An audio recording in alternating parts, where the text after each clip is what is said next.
driving business.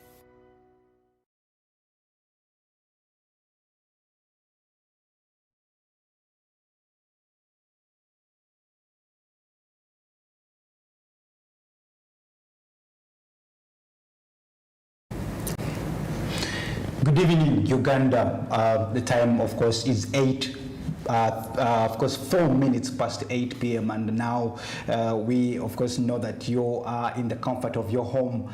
Either, I don't know, maybe trying to look at what is happening in your household. But as you do that, please stay tight because we have an amazing and interesting discussion that we are bringing you this evening to discuss, of course, quite a number of areas. And of course, I'm not going to be alone in this studio to discuss these areas, but we are delighted to have you part of us, part of Smart 24 TV. My name is Oyesuje Clinton Liberty, and I'm going to be discussing different areas, different side events, different projects, different activities that will be happening at the Renewable Energy Conference and Expo 2023, which will of course take place from the 16th to the 18th of November 2023 at Munyonyo Commonwealth Resort in Kampala, Uganda. And we of course understand that such an event carries a lot of significance. It carries a lot of energy itself, considering it is organized by the Ministry of Energy and Mineral Development together with the National Renewable Energy Platform.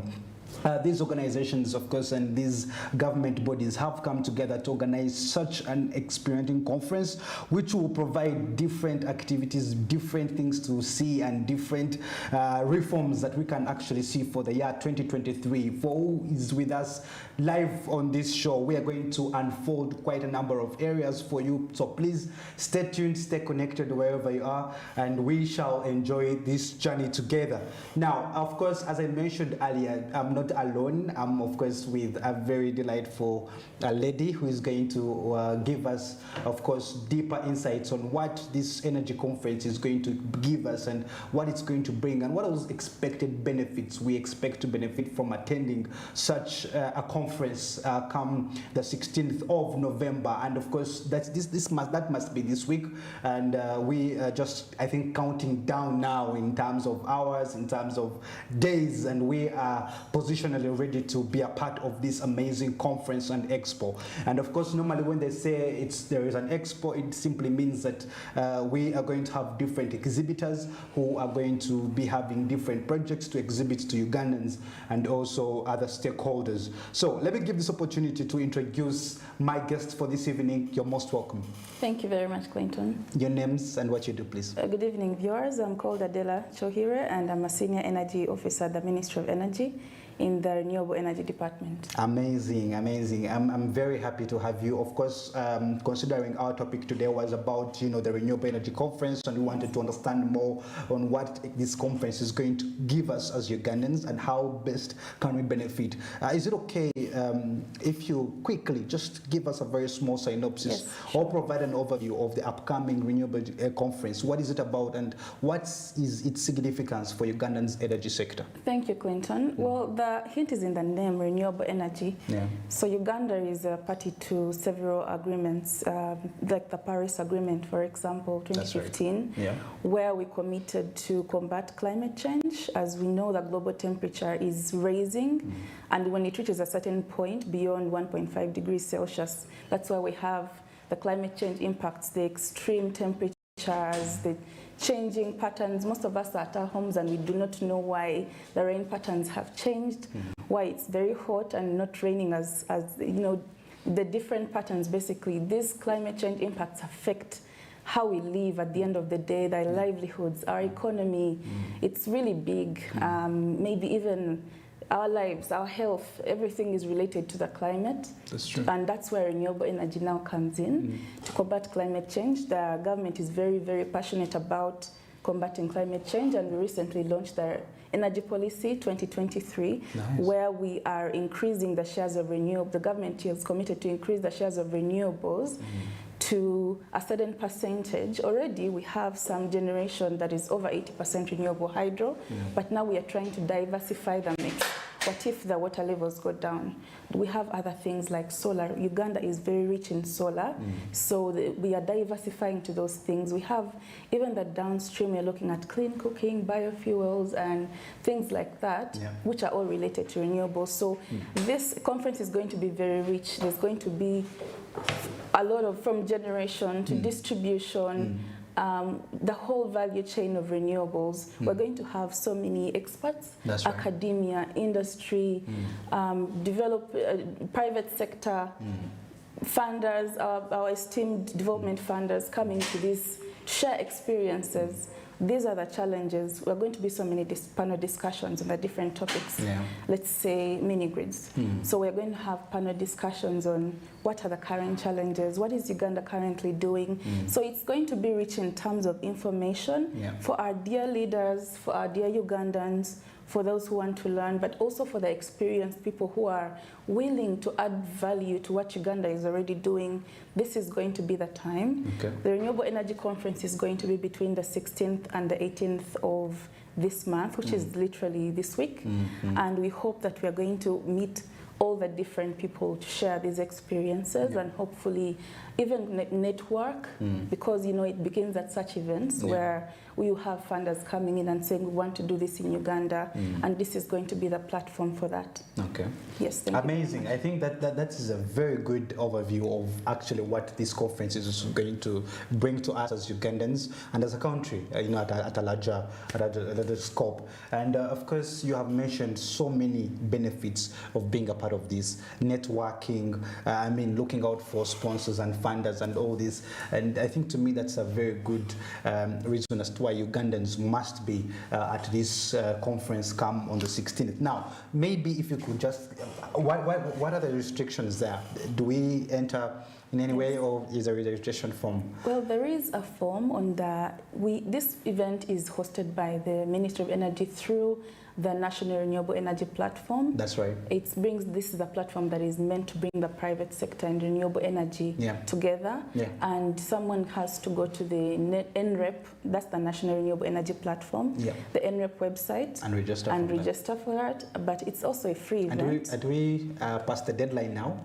Well, it's a free event. That's all I can say for now. It's a free event, so you register and then you'll get an automatic email coming into your inbox. All right. Let's talk about what you people in the government are doing, especially when it comes to the adoption of renewable energy. Now, can you just quickly discuss with us what are those specific initiatives that the government, especially you people who are under the government, what are you doing, what have you undertaken to encourage the adoption of renewable energy and also especially improve energy efficiency?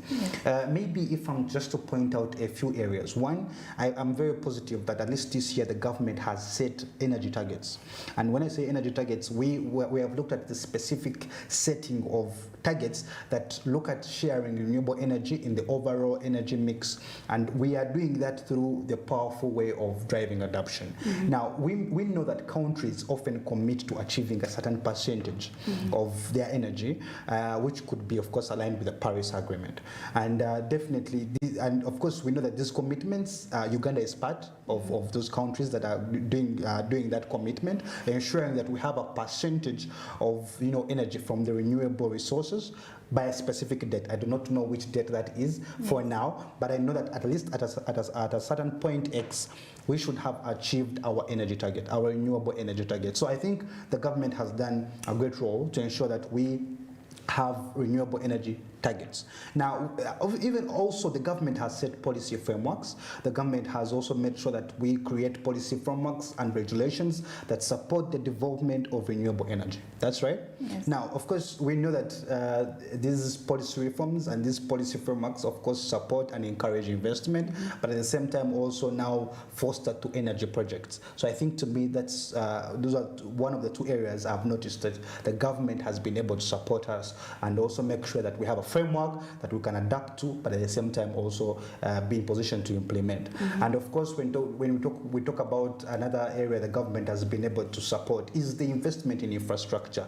Government has also invested in necessary infrastructure for renewable energy projects, and of course, if you look at areas like solar, wind, I think we have several projects along those lines, and to me, I think that's a very big hand from the government. I must have left out some initiatives. Please share with me. Actually, Clinton, you really rightly put it. The government is really, especially through the Ministry of Energy, supporting the policy to enable all investments in renewable energy. I did talk about the energy policy that was launched this year, but then we also have the energy transition plan that is probably soon to be launched. Then we have the different development work that is happening. For example, the wind team is doing studies on how do we develop, it's called a wind development program. How do we attract investors in wind in Uganda? So they're doing studies in that. We have the biofuels team, especially in the renewable energy department, working on a strategic plan, strategic investment plan. We have the solar team doing X and Y. So there are so many initiatives right now on the policy side. But on the investment side, the government is supporting to co-finance some projects. Some of the renewable, apart from drawing in investors that are probably going to fund everything, we are also doing co-financing. Some of, especially in the rural areas, and I'll talk more about it at some point, the mini grids where the government subsidizes the cost so that the cost of that electricity is affordable to the end user at the end of the day. So it's really huge what's happening, and you said most of it. And why is it that the government is not actually looking into capacity building? Because of course you're going to talk to me about the several training programs that you run throughout the year, but to me I think it's crucial for the successful implementation of renewable energy projects and also our other programs. But to me, I think the level of capacity building is still not at the level at which we actually can benefit from as Ugandan and as young people. And I know, of course, you're going to walk me through all these programs, training programs that you have had over the last, I don't know how many months, but I want just elaborate on this. Why is it that we still don't have, that arm strength of capacity building? Because, of course, this will include training technicians, this will include training engineers, this includes, of course, training professionals in the energy sector, but we also need to look at, even if someone doesn't have a project, we have young people who are very innovative, they have the skills, they have the energy, but we still do not know how do we be a part of these renewable energy conversations, how do we be a part of decision making, how that inclusiveness is still lacking. And to me, I think even when it comes to the issue of gender, we still haven't gotten that balance yet. How do we strike the balance? No, actually, Clinton, there is initiatives on capacity building. Well, I'll just speak from the renewable energy angle. We have some training centers that are already have been set up. One is in Nakawa Vocation. It's hosted at Nakawa Vocational Training Institute. It was installed. It was established by one of our development funders, GIZ, and now they are handing over. But also the government has drawn in other support partners, and we are going to establish a renewable energy training center that's bigger than the one in Nakawa, but we are still identifying the location, the logistics, and all that is required. So we are establishing renewable energy training centers. That will be, the big training center will be like the anchor of all the mini, because we're also looking at decentralizing these training centers, and that answers your concerns. These services are going to be going to the person in Kitgum, because we'll have mini training centers on different things. And also maybe from the generation side, the distribution side, I know that some of our colleagues in the transmission company, for example, have a training center in Jinja for transmission particularly. So maybe it's an issue of we just need to knowledge disseminate and make it public that there is this. But we have some people who have graduated from some of the training centers that we have, like the Nakawa one. We've been giving out certificates on people who have learned about e-mobility, how to, these electric motorcycles. We've been issuing certificates on that. I was a graduate of that renewable energy training center. I was taught how to operate and maintain a mini grid.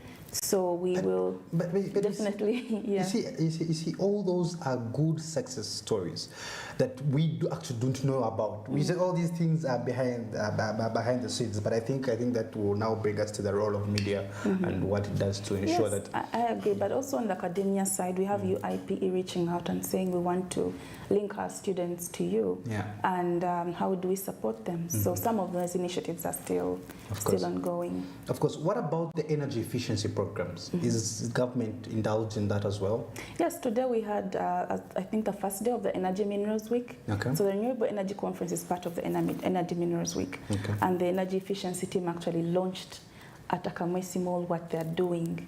Yeah, so I think whoever was around Akamwesi Mall and the whole country probably saw some of those initiatives. They're doing a lot of stuff in energy efficiency. Yeah. And I think, to me, if the government was to definitely focus on improving energy efficiency, that would of course help us to encourage energy efficient practices in businesses, industries, and definitely very many households. I think, to me, initiatives that the government has done over the years, I think they have led us to a certain increase in development, especially economically. But at the same time, of course, we can't stop to thank the government for what they're doing. They're doing quite a very, very invaluable job, I should say. And of course, I noticed that the National Renewable Energy Platform, the NREP, has contributed to advancing renewable energy goals, of course, in Uganda. But are there those goals that are specific that we have met yet, achieved already? Are there those goals that the NREP has achieved, the National Renewable Energy Platform? Well, are there those goals that preferably could? Yeah, maybe if I might just clarify, the National Renewable Energy Platform is a platform that brings the private sector together. And then they can work through the renewable energy, the NREP, linked to the government. So maybe you might want to differentiate that. Yes, to differentiate that. Anyway, so let's talk about key challenges that Uganda has faced when it comes to the energy sector. I'm sure there are some challenges that we have had over the years that even the ministry is still trying to address. And I just want to know, how does the government also plan to address those challenges? Of course, we have seen the establishment of this Expo, for example, and conference could be the start. It could be a stepping stone to trying to address these challenges so that we could get potential funding and the rest for so many renewable energy projects. But are there some key challenges you would want to point out for Ugandans? Yes, you'll forgive me. I'm not very good at speaking about challenges. Yeah. And there is going to be a lot of discussions on this at the national, at the Renewable Energy Conference, and I would really invite everyone to interest themselves in the difference, because I might speak about challenges that will, not interest someone. Yeah. So there are going to be different sessions, and if someone sees the word decentralized renewable energies, they might interest themselves in that session where there's going to be a deep dive in all that. I might not be able to capture all of that here on the screen. You'll forgive me. No problem, no problem. Let's just highlight the innovative solutions or approaches that will be discussed during the conference. Let's talk about those, those solutions, those innovative solutions that we could expect to see at this conference. I'm very sure that there could be quite those that you are willing to share with us, right? Yes, I would like to speak particularly about mini grids. Okay. Mini grids are, like the words here, it's a small grid. It's very synonymous to how you see a generator at Karuma, for example, a generator at Owen Falls, that then transmits electricity to us, and that's why we have the light here in this studio. But it covers several districts, from all the way from Jinja, for instance. It's reaching us here in Kampala. That is now a central generator, but a mini grid is a localized solution that you put in an area, and it serves those people in that area, and it's not connected to the main electricity grid. It still has a generation facility and a distribution facility. The difference is that it's in that area. It does leverage so many advantages that a distributed generator might have. For example, the losses, electricity losses are less. The facility is there, so it's very easy to control. But also, it has been proven one of the most cost-effective solutions to reaching people, especially in the rural areas. Uganda right now, the electricity access rate is at 58% in general, about 19% in the rural areas. So we have looked at this innovative solution as the way of driving electricity access to, as you know, we want to reach a certain target, say by 2040. That's right. So how do we do that? And so we are looking at these innovative solutions like mini-grids as one of the ways that we are going to drive that particular initiative. Okay. I just wanted to know, how does this particular project seek to boost economic growth, preferably create employment opportunities, and maybe also position Uganda as a key player in the global mineral market, for example? Yes. I would like to passionately speak about some of the existing facilities we have. We have projects in Namo for mini-grids. We have some in Namayingo where we've worked with the private sector. This initiative is usually with the private sector because there's a certain level of investment required. So government contributes, our development funders contribute, the private sector contributes. So it boosts, in terms of economics, it boosts, of course, the growth of the people in that area where you brought the service. We've seen lives transform by just that. People don't think they will ever get electricity, but the moment you come and say, this is it, people will start buying things, fridges.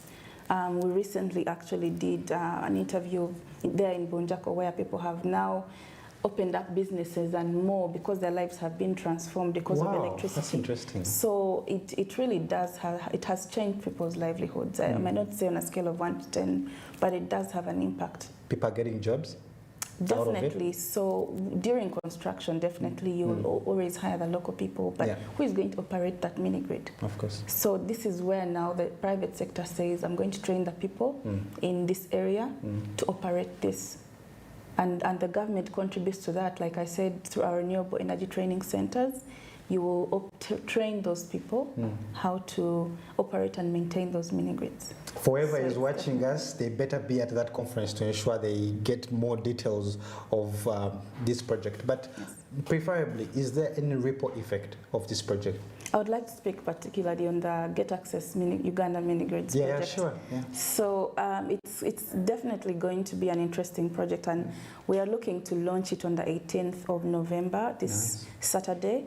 We are inviting our MPs, our general public who are interested in this, the private sector, and even our government funders, academia, to come and hear more about this project. But just in a snippet, it's targeting 140 or between 100 and 150 villages. It's a project that is co-financed, government of Uganda and our development funders like the German government, the European Union, through KfW. Whose offices are all here in Uganda.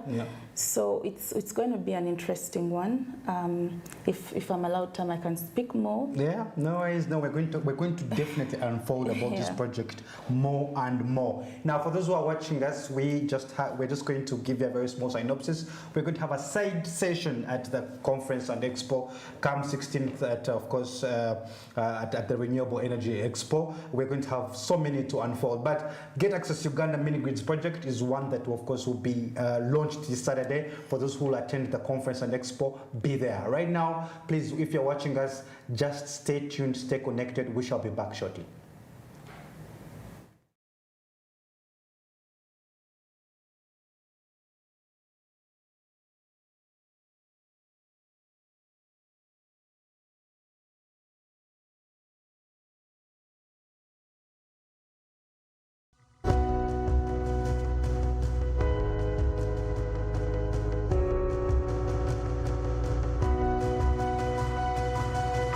Smart 24, driving business.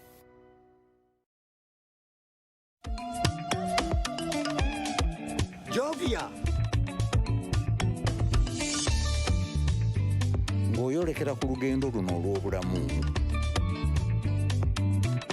Nkuwa ekirabo eky'amaanyi agatazizibwa.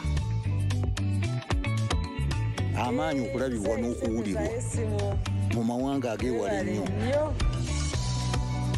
Okutuuka buli wamu nga yadde togenzeeyo. ensi yonna ng'ekuli mu ngalo.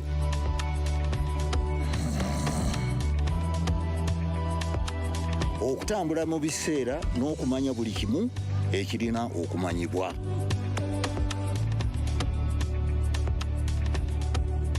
Jovia, kino kye kirabo kyange gy'oli. Tewali kkumo ku ki ky'osobola okukola ku mukutu nnantameggwa ogwa MTN. Luxury redefined at Seasand Hotel as you indulge in the splendor of elegant living fit for the royalty that you are. Step into comfort, pampering and blissful customer-centric service as you select from our range of comfy, exquisite living quarters furnished to meet with your royal preference. Surrounded by scenic beauty, our tropical setting allows you to escape the glamorous ordeal of city life. Our ambient green gardens will guide you to a place of revitalizing rest.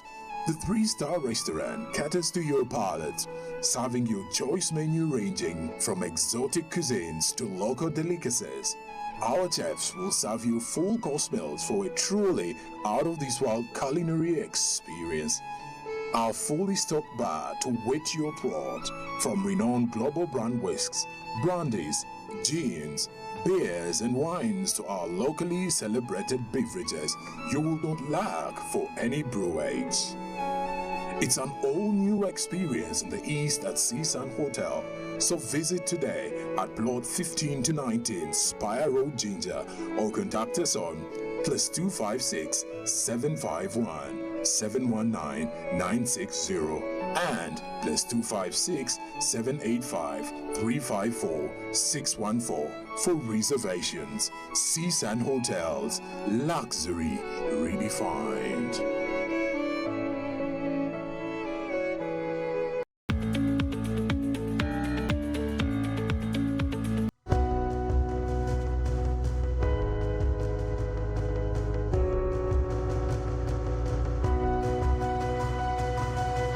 Smart 24, driving business.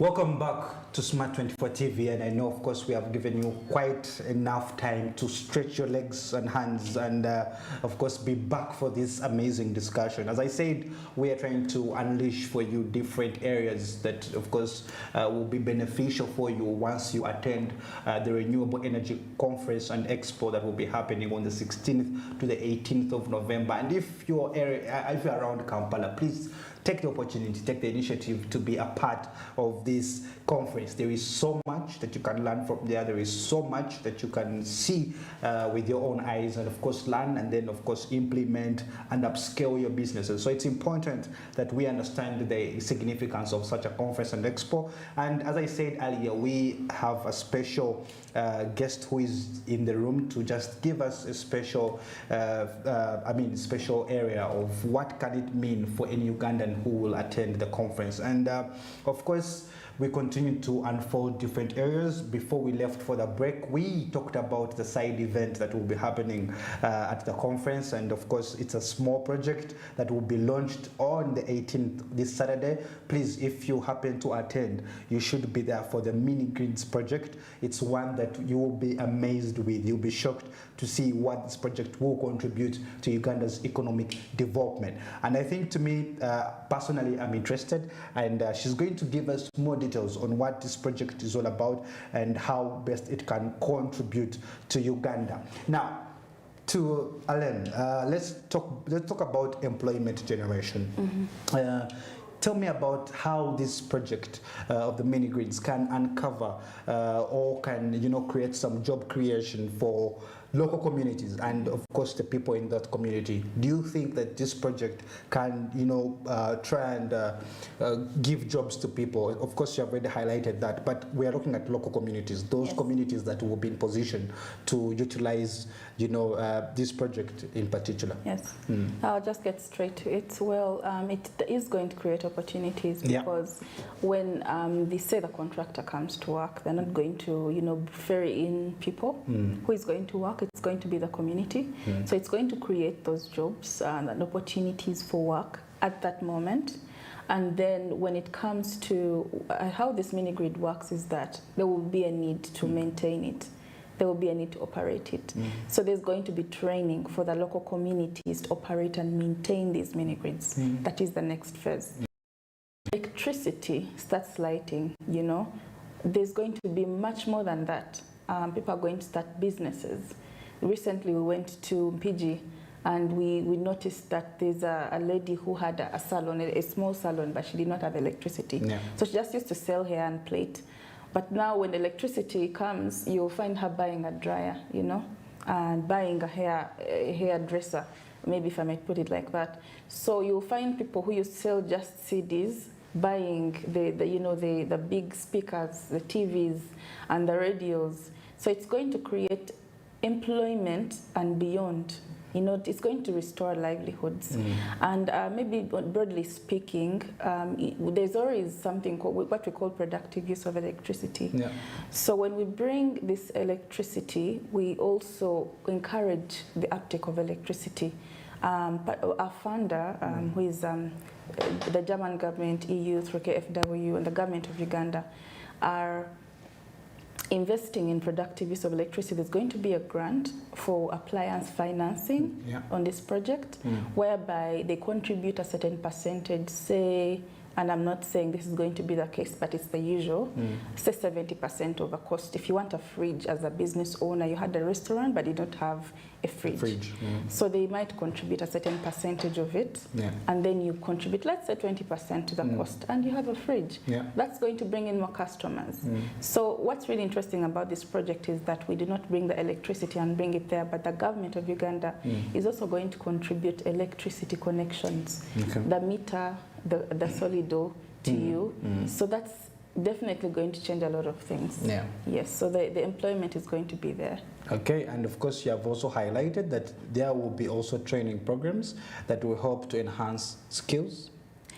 Local skills. Okay, and through of course our renewable energy training centers. That would be very important, of course, as the project is going onwards.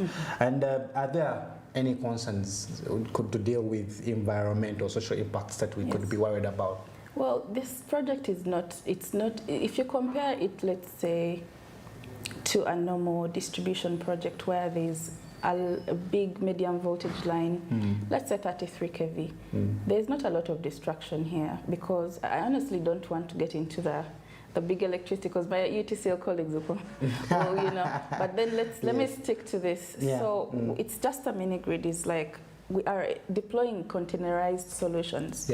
So you look at a big container of a certain, let's say from this room to the end of this room, that has the electricity components, and then the solar shade on the top.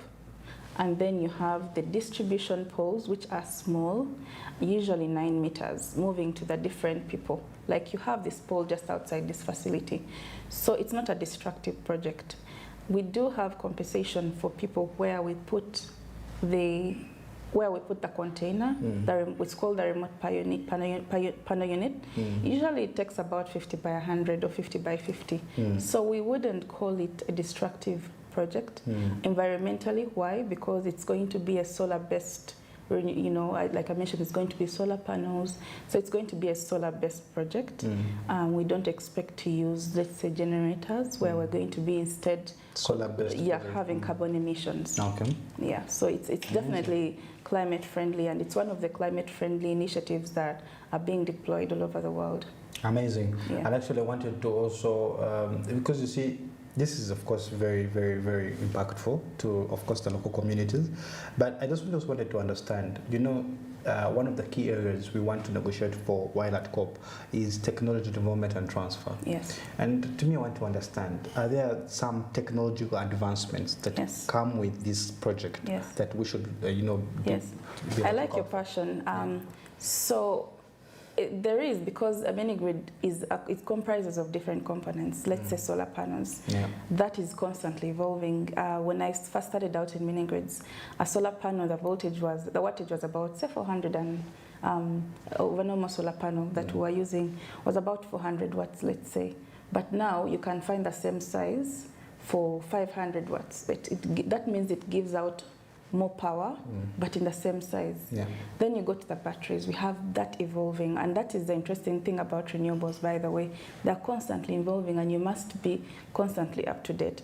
But for this project, we shall use state-of-the-art. For example, if the battery used to be lead sulfate, and now you have lithium phosphate, you have to go for the better technology because you want the best, you know, for the people. Yeah. So we are definitely, it's evolving, and we're using the state-of-the-art. Wow. Yes. And I'm actually amazed. But for whoever is watching us, please be there to see this, because these technology advancements are actually what we want. You know, I was having a discussion with my colleague today in the morning, and we were, you know, just talking about, is it possible for us to actually have a special fund for technology and areas concerning research and development? But a discussion for another day, obviously. So what I want to understand from you, Alan, is, yes, we know about the mini grids project. You have described to us how beneficial it will be for, of course, the beneficiaries, but at the same time, even the local communities. Yes. Now, let's align this with sustainability development, because, you know, as even energy is always looking at how best do we, are we sustainable. Now, I wanted us to align or evaluate the project's alignment with international sustainable goals, maybe sustainable standards, for example. How is this project aligned with the international sustainable standards or goals? Yes. Yeah. How do you think it could align with them? Well, every country has its national determined contributions. Of course. So Uganda does have the national determined contributions, and part of it is climate adaptation. Yeah. And this is one of the ways to adapt by deploying climate-friendly technologies to serve our people. Rather than putting a huge diesel plant in a certain village in Kalangala, the government has chosen to deploy a certain climate-friendly solution and leverage the renewable energy potential that Uganda has. So it's one of the ways. And of course, with this initiative, you will find that you're contributing to a certain percentage of carbon emissions. Yeah. You know, I will not try. You know, the figure has escaped my mind, but we did actually compute it. How many carbon emissions are we emitting by deploying a climate-friendly solution? So I would say the NDCs then feed into a bigger goal, which is, you know, the Paris Agreement and then the other agreements that the country is party to. So I would say it does. And then, of course, the UN SDG 7, which is big and probably one of the themes and why the Renewable Energy Conference is happening. Yeah. So that is one of the, I think... Yeah, I think to me, so I wanted to understand how best it also, you know, aligns with that, because it's one thing for us to have the project already launched and everything, but as we are moving on, we need to know what are those goals we need to stay in line with and actually achieve.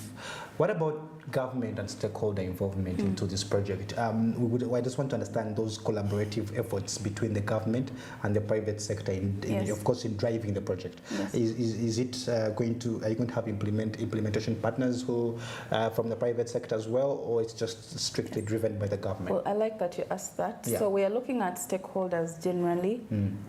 If I look at, say, how we would approach this is, it's not just going to be government comes to a certain village, does this and leaves it.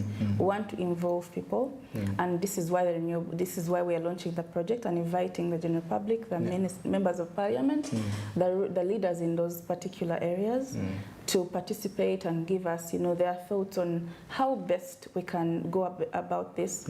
But it is going to be a solicited project, I must state that. It's not like we're handing it over to the private sector, but they're going to have to compete so we get the best candidates. Wow. And this kind of project, the private sector contributes a certain percentage, but the government of Uganda, the German government, the European Union, through KfW will contribute a certain other percentage. Why? Because we want to make this more affordable. And for the distribution grid, we and the end user connections, I already mentioned that the government is going to contribute that. So no one should say that I'm bringing you an electricity connection and you should give me money. The public is only paying for the electricity they're consuming. Wow, that's amazing. That's amazing. And maybe if we're to also not leave out the local communities, what role are they going to play in participation of the decision-making processes? Are they going to, you know, be part of, you know, those hands-on activities? Yes. What role is the local community going to play? The local community is going to play the role, one, of acceptance, because we want them to, you know, to accept enhance the project, and yes, and you know, and embrace accept that it this as well. is our project. When we bring infrastructure, this is not just the government, but it's also for the community who you're taking it to. That's right. So acceptance is really, really going to be a key, and that's why we implore the leaders to really support the government and its partners to really make this work.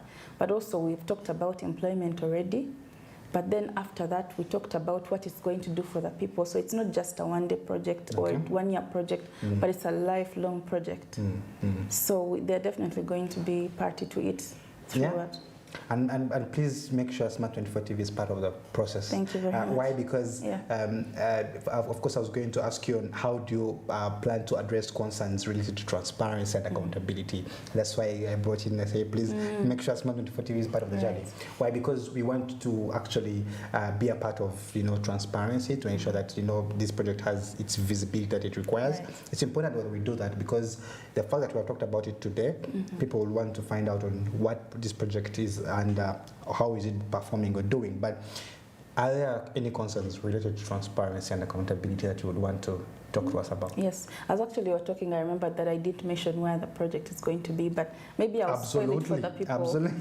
So we have about 4 areas, about 10 to 11 districts. Yeah. It's going to be in Kalangala, Buvuma. We're going to have it in Chikube, Hoima, and Toroko. So the people of the lake shores are definitely going to benefit a lot from this. But also we have some refugee camps at Jumani and Obongi. If you've been to the far north, there is this huge refugee hosting community called Obongi.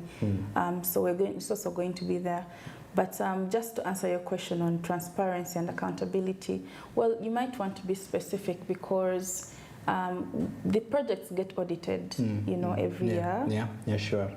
So in terms of accountability, that's not really a worry because we have expert auditors that come and audit. We also have our internal control system back at the government. But in terms of transparency, there is a website actually, maybe for starters. And then there is this where we come and tell the people this is going to be, you know. So we are definitely very open to the initiatives on transparency. We will update the people every time on the project website. That was the first thing actually that we deployed. The website, tell the people there is going to be this. If I might read it, it's called Get Access Uganda. Anyone can just put it in Google and click on the website and they will be able to have any more information on what's coming on the project, when is going to be the tender, who is the best person, all that information is going to be on the website. So there's going to be a lot of transparency. Thank you. Okay, and of course that is appreciated. I think for whoever is watching, they have given us the site on where we can actually, you know, be a part of this project. I must tell you, Alan, we cannot wait for the launch. We cannot wait for the launch. Sorry, Adela, we cannot wait for the launch of this project. I think to me, so far, all the areas you've discussed. Maybe I just wanted to also find out when it comes to market access. Yes. Yeah. Is there something you could tell us about that? The market access towards this. Is it, of course, because we're looking at, we're looking at the global demand for Uganda's minerals, but then if we're to, of course, channel that or narrow it down to your project, what could the market access look like?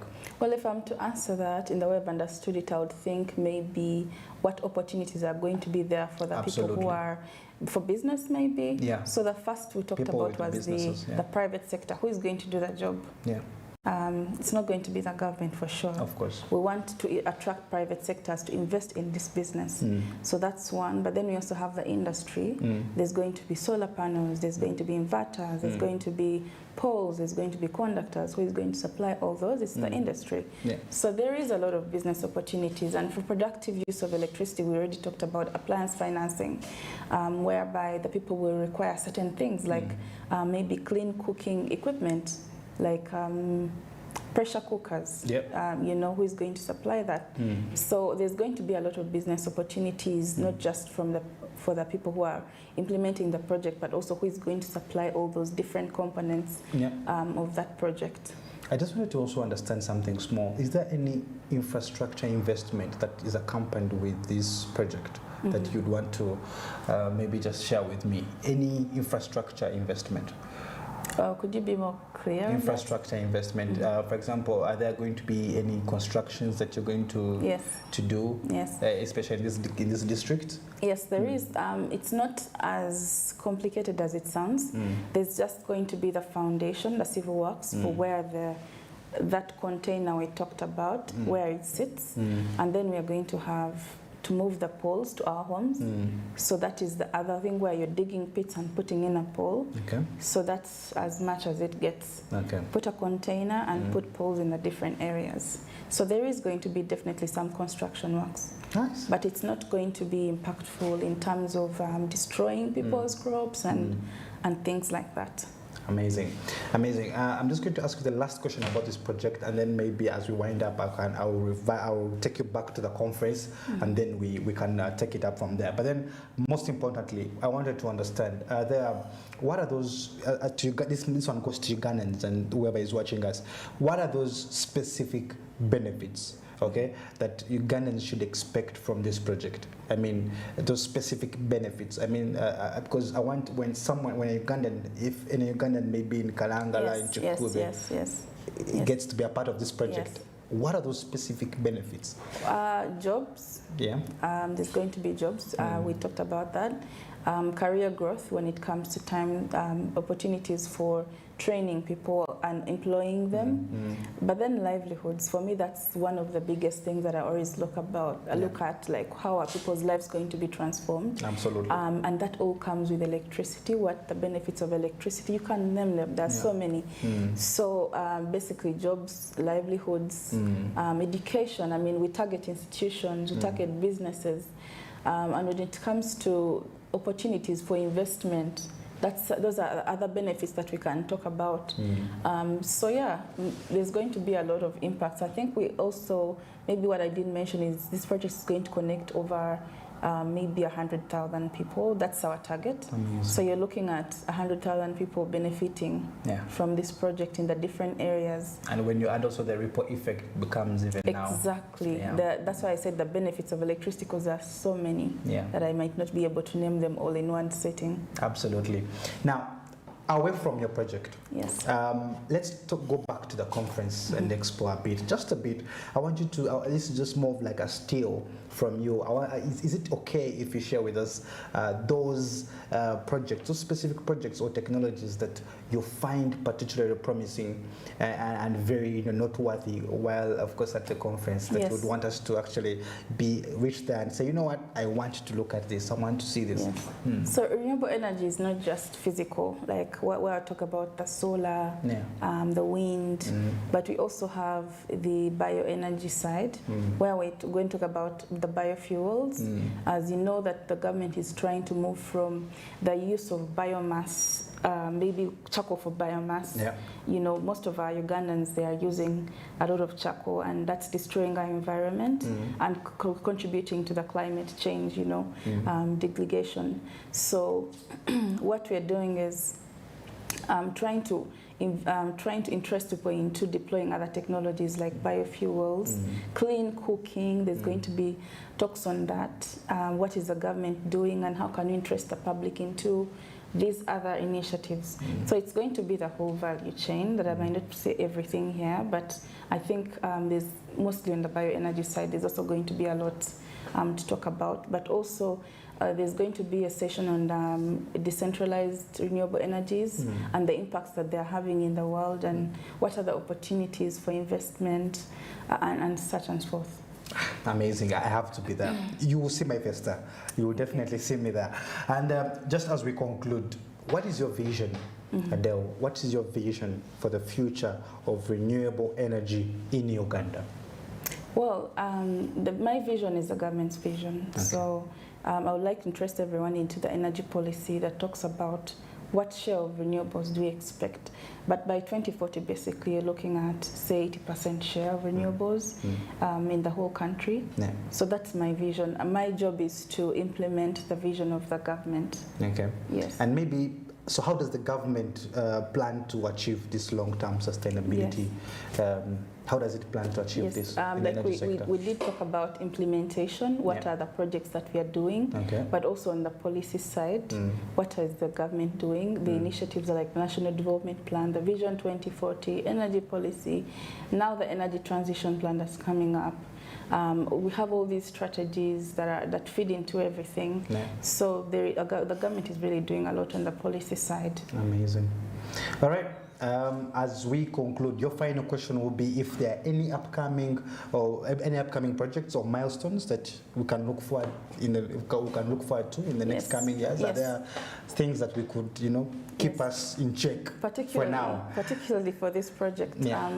Like I mentioned, it's a solicited project. Okay. So maybe early next year, we expect to issue the pre-qualification document for the developers or potential developers that will want interest into the project, and they should stay updated with the Get Access Uganda website for all the updates. Amazing, amazing. I have had the best 1 hour of my today, actually. Yes. Thank you so much, Adele, for all your beautiful insights. I mean, I enjoyed from the first minute to the last minute. Now, as we come to the close of this amazing program, thank you so much for all the viewers that have been out there trying to listen in and understand what's going to happen at the Renewable Energy Conference and Expo 2023 that will be happening, of course, at Munyonyo Commonwealth Resort in Kampala from the 16th to the 18th of November 2023. And as Smart 24 TV, we shall be bringing you live discussions to, of course, help you unfold what is going to happen at this conference, and at the same time also give you insights on what the government is planning to do when it comes to, of course, reaching our NDC target, but at the same time also reaching our renewable energy targets. So there is quite a lot that we are going to share with you. I'm going to be hosting several people from the Ministry of Energy to discuss renewable energy and what does it mean, of course, for all the stakeholders involved. So for those that have been with us, thank you so much for being a part of Smart 24 TV, and thank you so much for always staying tuned in. Please continue to be a part of us as we bring you more and more live insights on renewable energy and, of course, the conference and expo. Good night and take good care of yourself.